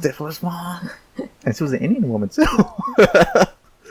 From Philadelphia. But, when I came back, I heard him talking like, you're about to become a cougar tonight. That's what he said. You overheard it? Yeah, I overheard it. I was walking back. And you're like, check mark. Checkmate. Like, checkmate. Holy shit, this is going to happen. So he walked to the bathroom and she started making out with me. I'm like, this is going to happen. He had a separate room. It's like, okay, we'll come back. We'll meet in an hour. Let's get showered. Let's get dressed. Who was this guy then? She just met him at a bar? Yeah, no, she met him at the conference. Okay, all right. So she really fucking cool guy. I wish I kept his number. We took the elevator upstairs, and I was just freaking nervous. I'm like, this is going to happen. Oh my god, this is going to happen. I am freaking drunk. Like, what am I supposed to do? I'm too drunk. So we got into the hotel room, and she was right next to the sink, and there was like, I was so blacked out. Well, I was so drunk, and there was a moment of clarity. It's like, a voice came over me like, this is going to happen. And I put my hand on the small of her back and she jumped on top of me. I'm like, oh my god. And then we did it. And it wasn't what I thought it was going to be. It was actually pretty bad on my part. Too much hype. Yeah. But then we went out. It was actually pretty nice. Next night it got awkward. And I just told her randomly before we fell asleep because he wanted to... It was like, it just got really awkward. So we slept in different beds, and I got a thing where if it's awkward, let's make it more awkward. So I told her, like, before she fell asleep, like, hey, so, I was a virgin last night. Good night. Before last night. And she's like, what the fuck? But then, like, the next day, like, we got drunk again. We went to Epcot and did the drinking around the world, and... Oh, that's, like, my favorite thing to do. It was fun, and, she used to, like, she was just taken back by it. I'm like, whatever. Did you keep in touch with her afterwards? No, it was one of those things, like, But the funny part to end this long story was where I went back to Pensacola. And, I got back. I bet you it was like a welcome home party. Not first. I went to the apartment, and one of my best friends at the time, we were living together for college. He again, we hear a knock on the door, and it's Jackie and our other friend. They come up with a cake that they actually made. That's hysterical. Is there something? What was written on top? It's not. They didn't write anything. It's what they did with the icing. They made a trail of icing, it looked like grass, and they made it the trail of, the icing looked like it was hills on top of a grass. On the start of the trail was a little M&M, the candy. And the next station was a caterpillar, and the next station after that was a butterfly. They're trying to say you turned into a butterfly. It's like congratulations, Frank, you're a man. You're a man. And that long story was how I lost my virginity, and that story was not I was not planning to tell that story tonight. That is fantastic. You asked a drunken one. I hope all these viewers enjoyed this. All right, your turn. Oh, I'm not getting into this. Oh my God, I had to do it. No, you opened up this Pandora's box. I'm not getting into this story. Okay, tell me a good drunk story then. Oh man. All right, so whoever's familiar with Dewey Beach, Delaware. I don't know if anybody. Have you ever heard of Dewey Beach, Delaware? I have never heard of that. It's in southern Delaware. It's maybe 2 miles long, but it's 2 miles of 50 bars. So, especially UD kids, in the summers, that's where you went. You got a beach house and you just stayed there for the summer, and you worked at a bar, and then you went out every night, and every night there was something. There's usually every bar. There was a system. So on Monday nights, everybody knew to go to, I think at that point it was the Lighthouse. I don't think that exists anymore. And Tuesday nights, you went to the Summer House for iced tea night because it was $2 iced teas. And Wednesdays, you went to the Starboard and whatever. All right. So I don't remember anything, but I remember waking up in Ocean City, Maryland, which is 30 minutes south, in the Princess Hotel. So I walked downstairs and I said, how did I get here? And they said, you wandered in and you said you had to stay here because you're a princess. And that's all. I mean, I paid for it. It was all over my credit card statement the next day. But yeah, that was probably my best one. So and then I asked my friends, I'm like, what'd we do? And she's like, well, we got into a limo and we drove down and we went to Secrets, which is this big, tiki bar place. Mm-hmm. And right next door was the Princess Hotel, and you insisted on staying there because you're a princess and you have to. I don't know. I guess it was a phase. It was a phase. But that was my favorite. Yes, that was my favorite drunken story. I don't remember it much, but it was more like waking up the next morning. No. Yeah, also my dad was very expensive. I was very upset when I showed him my credit card statement. I was like, "Oh man, really?" And I'm pretty sure there was also food that I ordered because I can't not eat after I start drinking. So, what was your 21st birthday? I see that's a bummer of a story because at Delaware they were on a trimester schedule. So my birthday is in February, mm-hmm. and I had a final the next day. So I think at midnight we went to the Stone Balloon, which also doesn't exist anymore. But that was it. It wasn't. There's no fun story to that. Yeah, but that's. I think that's why I don't do birthdays now. If someone else's birthday, I'll go all out. What do you want? I'll destroy my, I'll rack up my credit card bills. But when it comes to my birthday, I don't care. It's just not, I don't know. Let's get some ice cream. Yeah, I want to stay at home with a bottle of wine and watch a crappy movie and I don't need to. I don't do birthdays. I don't know. I guess it's also because now I'm older, so I don't even want to pick up numbers. I pick up letters. So I'm actually wait, A B C D E F. I'm gonna be 30F. In February. What? Yeah. I'm not picking up letters anymore. I'm picking up numbers. It sounds like bra size, but I'm 30F. I am. It just sounds so much better. I'm 30 minus 5 or something like that. 30 to the 6th degree. I just don't know. Still young at heart, though. Still young at heart. Right. All right. We'll go into the question part. Oh, go for it.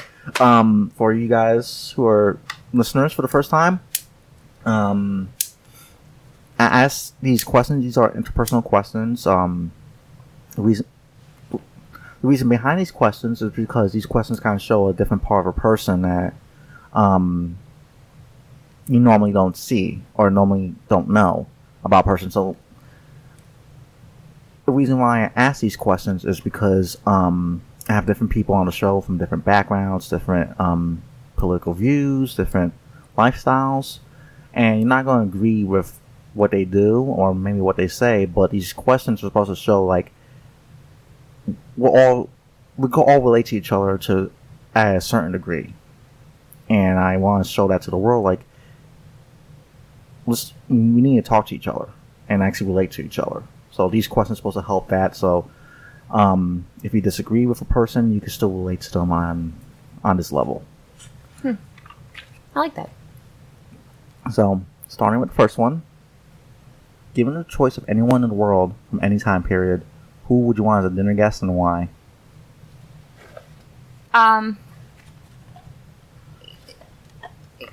Anybody. Yeah, anyone. I mean, Jesus. Why? I mean, to pick his brain, you know? Like, I guess it would probably have every answer.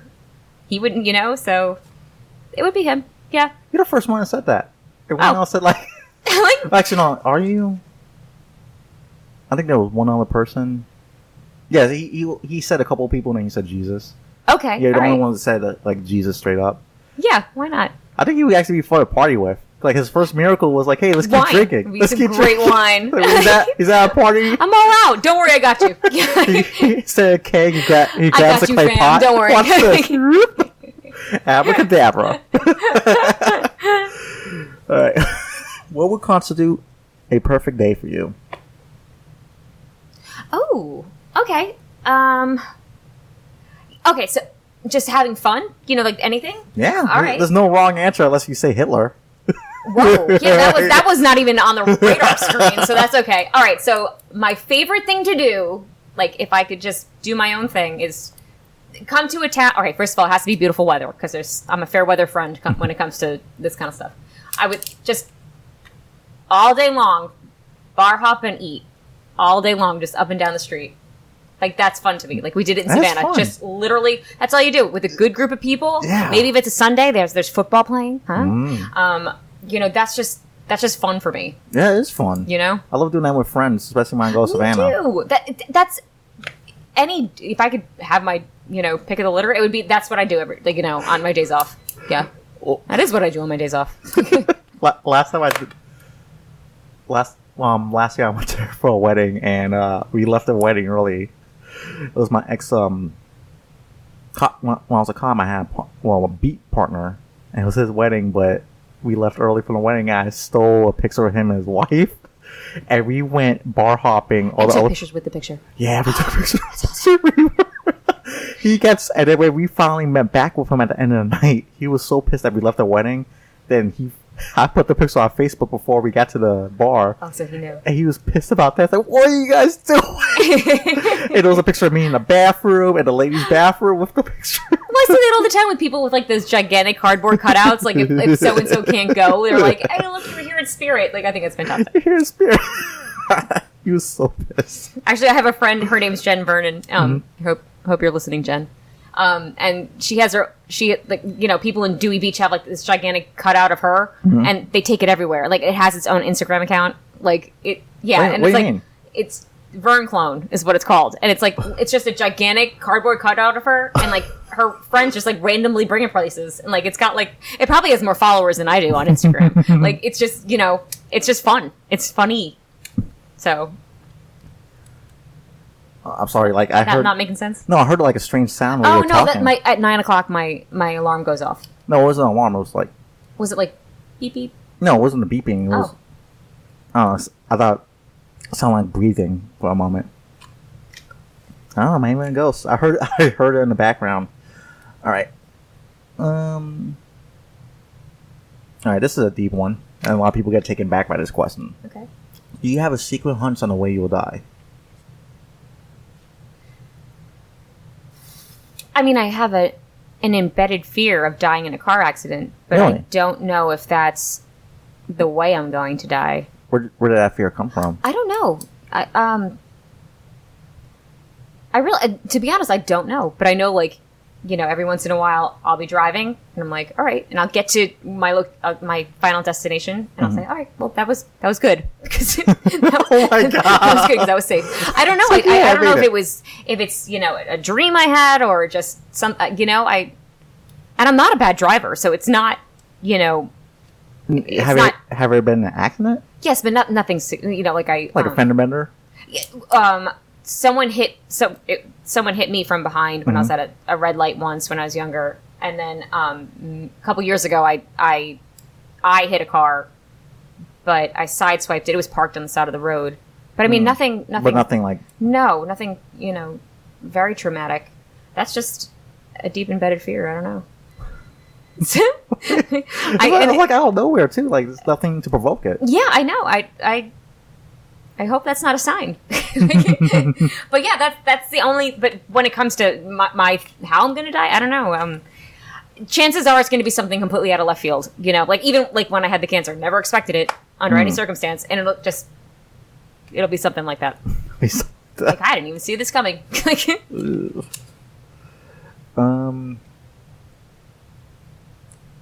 If you could change anything about the way you were raised, what would it be? I'm worried that by saying this, I'm going to sound like I don't appreciate everything my parents have done for me. But sometimes I think they gave me too easy of a life. And I wish that, they never really pushed me doing well in school.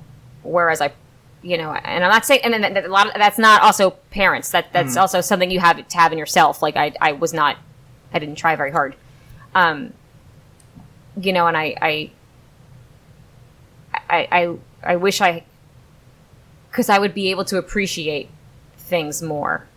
I kind of wish that were the case. But then again, I'm sure there were other people that wish they had, an easier life and so the grass is always greener. That's it. But all that being said, like my parents worked really hard and my mom's a saint. So, so that's that. What's that? Love you, Mom. Play it safe. Play it safe. I do love my mom. Right, here's a fun one. If you were arrested and your family and friends were not aware of what you were charged with, what would they assume you were arrested for? Ooh.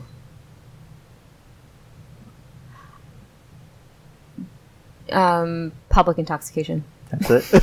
Yeah. Do something crazy? I think that was it. That would probably be it. Yeah. That'd be it. Where's my bitches at? I don't do anything else. I don't. Oh, sorry. I always forget. I keep leaning away. I don't do anything else. Like I don't do any drugs. I don't, steal. I don't trespass. You're so sheltered. Like I told you, I was totally sheltered growing up. Okay, I need to take you out one night. You see, and what? Get me arrested? Yeah, thanks. No, I was like, okay, we need to do something crazy. So you walk away like, oh, that was fun. Oh, that's what it's like. Okay. No, but that might open up a Pandora's box. That might not be a good idea either. Like, oh, this is way too much fun. It's like, yeah. You start Why didn't I do this sooner? You start out the mornings like that. It's like, let's do something crazy. Like, no, you gotta go run the store. You gotta run the store. Okay, and this is a fun one. If you wake up tomorrow and gain any power ability, what would it be and why?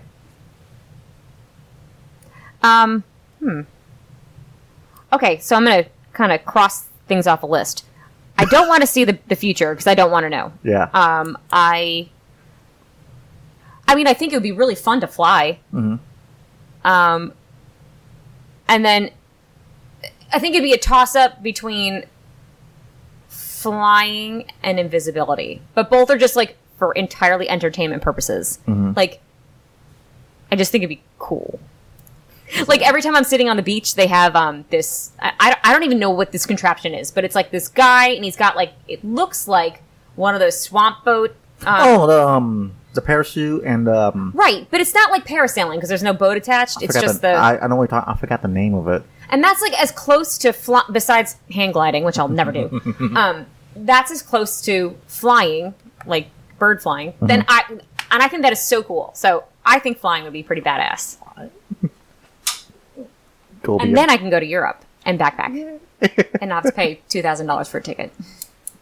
Was it $2,000? No, it was only $900. But Both still, ways? Well, or round trip? round trip. Oh, wow. That's all right. I take that back. That's pretty good. Well, you gotta fly out of Orlando, not Jacksonville. Oh, yeah, nothing leaves out. Everything goes out of Atlanta. Well, Orlando, like, you know. Well, you could get a flight out of Jacksonville. It's more expensive. Yeah. Because then you have to do connections. You still have to do a connection Orlando sometimes, but it's cheaper. Right. Yeah. No, I think it's just easier to drive the 2 hours and just park your car.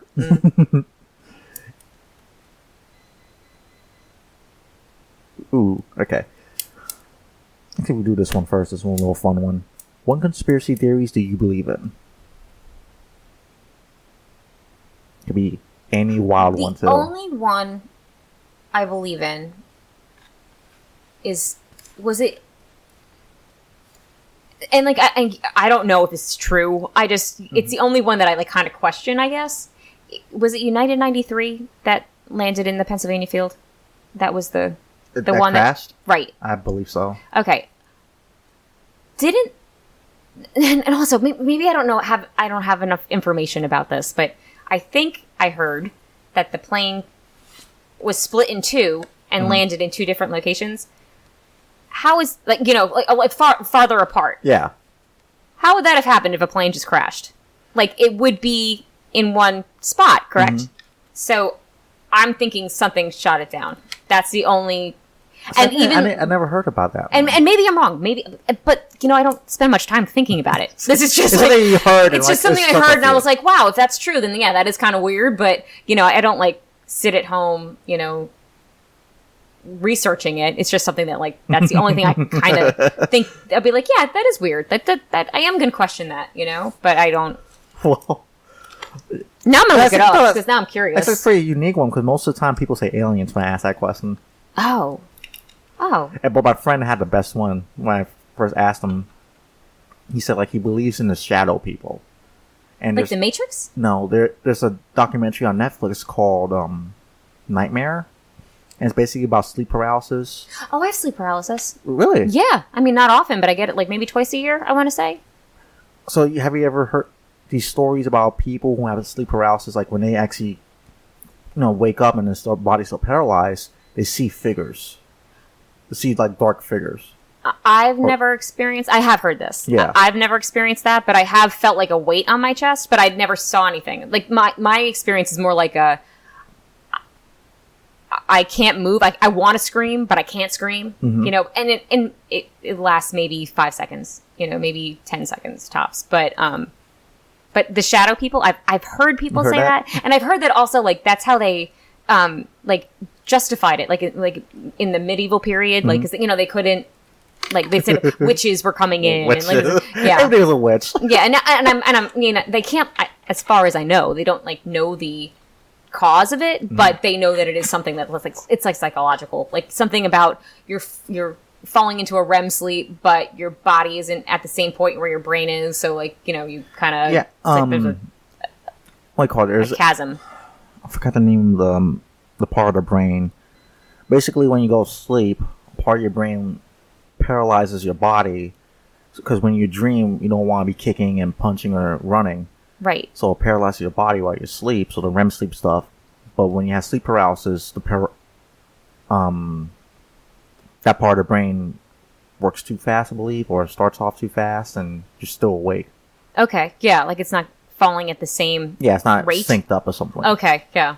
No, I mean, logically, I know what it is. And I'm sure, as it's happening to me, I'm like, okay, well, this is sleep paralysis. Relax. But it's still kind of scary, But like I said, for me anyway, maybe 5-10 seconds, But yeah, totally happens. All right. When was the first time you fell in love and how did it happen? Okay, so I think I've always been a late bloomer. Mm-hmm. The first time I told someone I loved them, I was 30.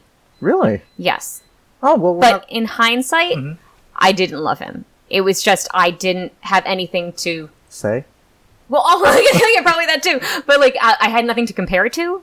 I didn't know what love was, so that was like the first guy that I like had any kind of real like intimate relationship with. I don't mean that about the story. I'm just saying like that's the first like emotionally.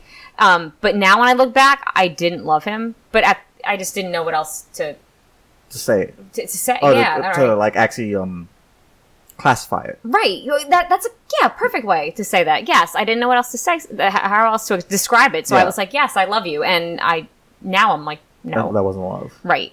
And then I haven't said it to many people, but someone that the person that I think the first person that I ever said it to that I've meant it to is the person that I'm with now. Oh, really? Yes. So, holy shit. So, but this is all like new territory, Holy, well, like you talking about the late bloomer stuff. Oh, totally. Every single thing I've done is like I'm a late bloomer. Well, I'll give you two examples. One, I didn't have my first, like I dated, but I didn't have like my first serious relationship until I was like 28. And that happened, the whole I love you thing happened pretty fast. But for me, it was actually, I meant it. Like I really did. Did you? It. Yeah. Yeah. Is she like the one that got away? No, she was actually a pretty terrible person. Oh! She was a pretty terrible person. But another example was I did an episode 2 or 3 months ago with a sex therapist. And oh my gosh, how exciting. That's actually really interesting. Yeah, and I heard this before because my psychology professor, my fraternity advisor back in college, he said, because I told him like, hey, I feel insecure about me. I forgot that part of the story about the virginity story. He was kind of like telling me what to do. Oh my gosh, your professor knew. Like I asked him for advice, like, dude, have fucking fun. This is advice, like, you have some fucking fun. He said, do some weird shit. Well, anyway, like, I followed insecure. He told me like, hey, you'd be surprised, like, how many people don't lose their virginity later in life, and two, how many people don't have serious relationships till they're older. He's like, he met, and this is a really successful guy. Like, he donated I think $2 million to the school. Whoa, yeah. So he's legit. He said like he knew people who were successful and CEOs. Yeah. They were really late bloomers, and then the sex therapist, she confirmed it. She said like it's more normal than you actually think it is. Well, I think it's actually pretty healthy. Yeah. Because when you're older, you know who you are. Mm-hmm. Like so many people change between 15 and 20 and 30. You know who you are as a person, like self-inflection or self-awareness. When you're older, you know what you want. You know what you don't want. You can't be, especially when it comes to people being abused. If you are more self-aware when you're older, like you can't have someone influence you so badly where it could, become abusive. Yeah. And I also think like, do you really want to peak when you're younger? Like, you know what I mean? Like, what do you mean by peak that? in high school? Like, oh yeah. Like, well, like, there's some situations where it's just like that. Like they found love and it's true love. Like there's Jackie, the one that was part of Virginity's story. Her boyfriend, they both lost their virginity to each other. They were the first boyfriend. They were the first couple, the first relationship. And you said they got married, right? They got married. So like, and I had a friend who I worked with who was a cop. They knew each other since like elementary school, and they've been married ever since. Wow. Well, not married. They didn't get married in elementary school. No, yeah. They've been married, and then they've been with each other ever since. So like, it happens. Like, it's not unheard of. But I think also too, talking to them, they're actually a little bit wiser than most. Like, that's why she was a lot more wiser and more mature. Okay. Than most college students, and that's why she was like able, even though she was still fun and stuff, but that's why she was able to like talk to me about losing virginity, having sex. He was mature too. He was fun, but like he was also mature also. Right. So I think it's just maturity and also well, maybe that was what it was. Maybe I matured a lot slower than many other people. Like, and I'm not saying that's a bad thing. It's just me. Everybody's different. And I think also there's a time and place for it too. Like you can't. For the longest time, I thought. Sorry, guys. I'm drinking club soda, and I'm getting a little gassy. What was I saying? Yeah, I think there is a time and place for it. Like the whole maturity thing. People need to mature. People mature at different rates, and also life events. Right. Yeah. Oh no, that'll shape you. And it puts a lot of things in perspective. Yeah. First relationships. Okay, what's your most treasured memory?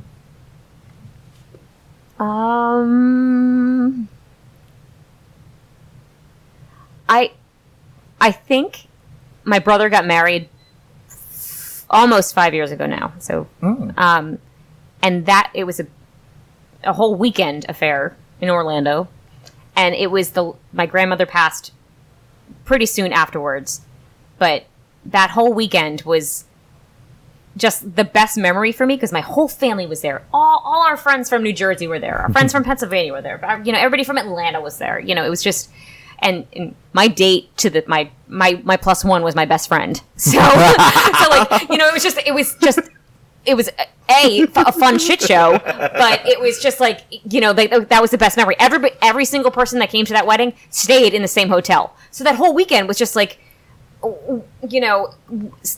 being with all your loved ones. And it was just fantastic. And then I think also the fact that since my grandmother passed, that was November, she passed in January. Mm-hmm. So, that was it was nice to have her for one last thing where she saw everybody and everybody saw her. So that's my fondest memory. Aww. And also I love my sister-in-law. So it was a great, union for them. It's not like you hate her. It's like, oh. No, actually, I always say, my brother's name is Steven. I always tell Steven, if they ever get divorced, I was like, I want Natasha. I was like, you can go. I've got Natasha in this. Yeah. That's part of the divorce. Sorry, Steve. Yeah. I'm losing you, not her. You lose you. Yeah, she's great. All right. Have you ever had a spiritual or profound experience? Well, if you had asked me 10 years ago what my religion was, I would have said science. Mm-hmm. When I got sick, and I know this happens to quite a few people, I couldn't even tell you the day. It was like I had the surgery on the 21st. I think it was May 18th. It was a Sunday, and I went to church. And really, I went because my mom forced me to go because she knew I was having that surgery the following Wednesday. And it was eye-opening. And I cried my eyes out. And I just... And like I always say, that was my... Just going to church that one time? Well, there was something about it. And I don't know if it was... Was it here in St. Augustine? No, it was up... I live about 20 minutes north of here. Oh, okay. But it was that church. And I remember the priest took me into... their little, I don't know, office enclave, and performed like a prayer, for the upcoming surgery. And I started bawling my eyes out. And that's not me. I'm not a crier. Mm-hmm. Like this, and I don't know how to explain it. I don't know why it happened. I don't know, but ever since then I was like, there's been no doubt in my mind that there's a God. So that would be my spiritual awakening. Now I do realize that there's a lot of problems with religion, but I think religion and faith are two completely different things. Yeah. There's this sociologist I like to read about. Her name is Dr. Brene Brown. And one of her books, she wrote something that's actually pretty interesting. She said, the problem with religion today is that they're so focused on certainty. Like black and white rules. Black and white rules, but I'm right. And it's like, no, originally that's not faith. Faith is the embrace of the unknown. You're embracing the unknown. Love that. And you're supposed to have that in your mind. Like, hey, we're going to live the best life we can based on these rules, but we're not certain. It's not supposed to be certain. Yeah. No, actually, I think that's wonderful. I like to live my life gratefully and thankfully because, to a higher power. I just, I think that when I say I went to church and that was I think that was just the vessel. I don't think that was the, the catharsis. It wasn't the spark. It was just the moment. That was the moment. Yeah. So yeah. Yeah. That's my answer. That's your answer. It's a nice answer too. I haven't heard that one before. Ooh, this is a fun one. What are you proud of but never had an excuse to talk about it? Yeah, I'm pretty sure I would have talked about it. There's no like secret talent that you can't really brag about. No, I when I was younger, but people knew about it back then, so I don't really know. I used to sing a lot. Like I sang at Lincoln Center. I sang at I went to Germany. I sang there. I sang, like up and down the East Coast. But I mean I was like in high school. Like I wouldn't. But obviously that's not something people knew because they were there. So it's not something I haven't Does the employees know about it? Well, they hear me sing here, and I'm pretty sure they're like, "Shut up," because like there was this thing on Facebook, and it was like an article, and it was like the 6 most annoying people at the office, and one of them was I forget what they were, like the bragger and this, and the one was the person that sings all the time, and I'm like, I am that girl, I am so that girl, and I'm sure every single person that works here hates Hey, guess what? You can't fire me. You can't fire me. You gotta like my singing. You have to enjoy it. But I have great music playing like throughout the day, so like, and it's like the same track on repeat every day, so I know every single song. So it's just now it's just second nature. Yeah.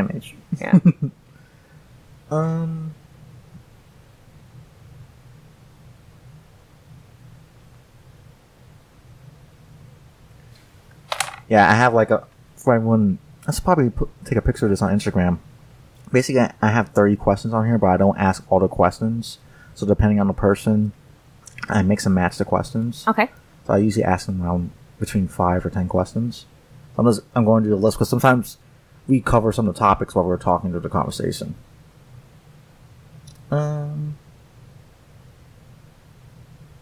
What's the biggest sacrifice you made in your life? When I first opened the store, I lived at home with my parents. Do you know how hard that is to be 30 to 35 and, well, really, or when yeah.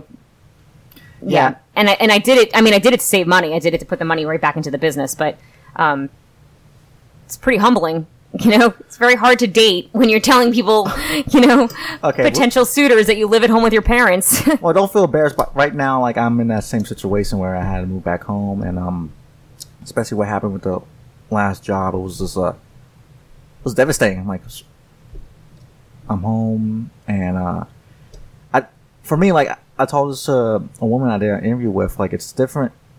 I think it's a difference if a woman's doing it.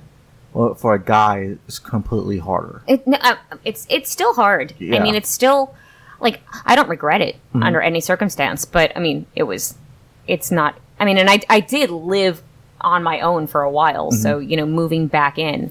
Yeah, it's a weird, and somebody told me it's, like, more common now, but it's still weird, and I pay rent, like, I make sure I pay rent. Me too. I'm sure I don't pay market. Like, it's not market rent. You cut me some slack, but like, you're, you're helping pay the bills.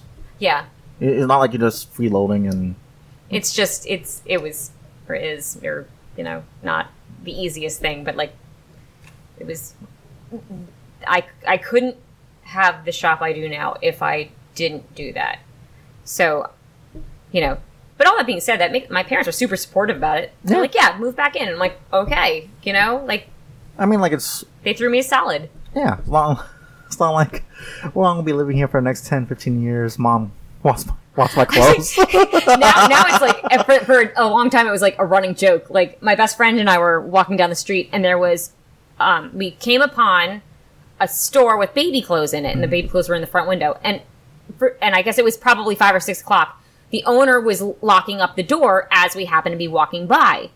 So my best friend's name is Beth. So Beth looks at one of the jumpers in the window, and she's like, oh, do you have this in a bigger size? And the owner's like, oh, like how big? And she goes, oh, like her size. And she points at me and it says, I live with my parents. Like on this like baby jumper thing. And I was like now, you know, for a while it was just like really funny. Like, Kristen lives at home. Oh, okay, well now we're just going to be funny about it. Like, oh my God. So signs of the times. Yeah. All right, this is the last question. And it's a question I ask everyone, and people get kind of taken back by it when I ask it, but there's a reason why I ask it too. So it's a 2-part question. What is the worst thing you've ever done in your life, and what is the best thing you've ever done in your life? Okay. The worst thing I ever did was all right. So the grandmother that I spoke about that passed away, she had dementia towards the end of her life. Mm-hmm. And she was in an assisted living home, but when she first moved into this complex, she was in assisted living, and then they moved her to memory care. But when she was in assisted living,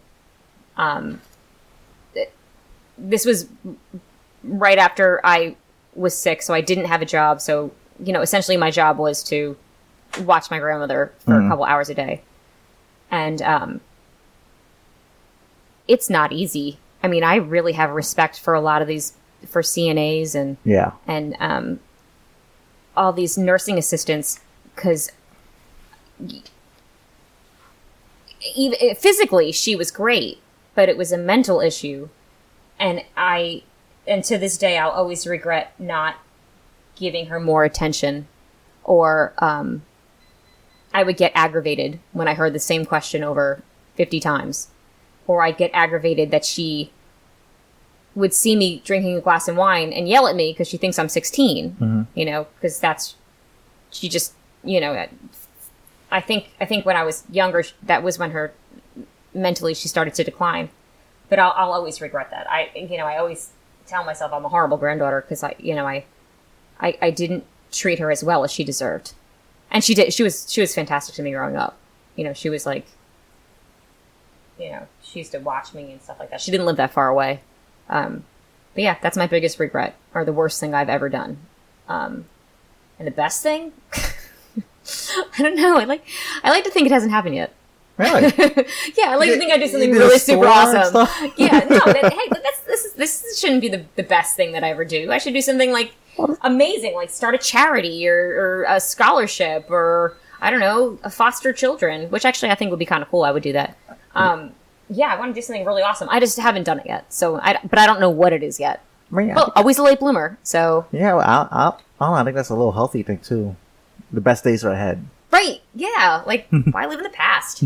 Huh? Boring. Best day. All right. I want to thank you. Oh, actually, wait. Before we go, I want to ask you one more question. Where did you get the name for your store? All right, so people ask all the time. Actually, so many people come in here and they get angry that they don't see olives. Truth be told, I bought a website off of a pre-existing website in 2010, and it was called 29 Olives. And I think she was 29 when she started it, and she looked like olive oil, which so her nickname was. That's really not much of a compliment. I'm not gonna. Have you seen her? Olive oil is really not skinny. It's really not all that hot, but whatever. So she called it 29 Olives. But it's for all of your fashion needs. So, I mean, there's a pun to it. But so I purchased that off of her and just sat on it and didn't do anything. And then when I opened up the store, then I took over the name.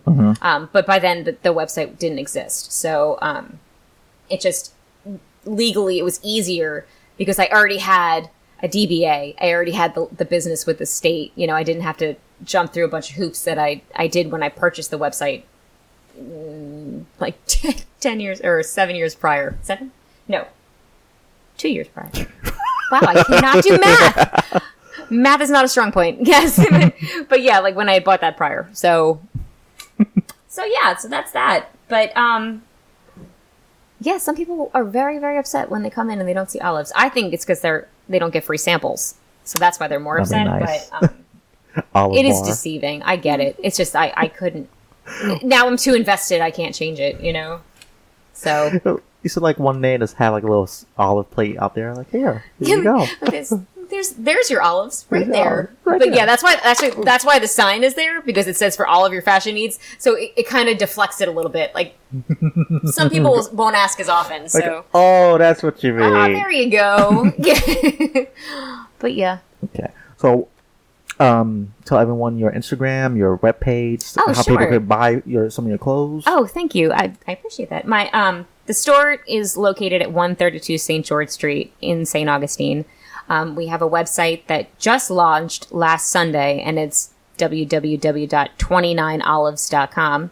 And my Instagram is at 29olives.com. But I mean, it's a store Instagram, but I mean, I kind of put my own personal stuff on there too, like because I look at it like I am the store is me, so we're kind of like intertwined. So yeah.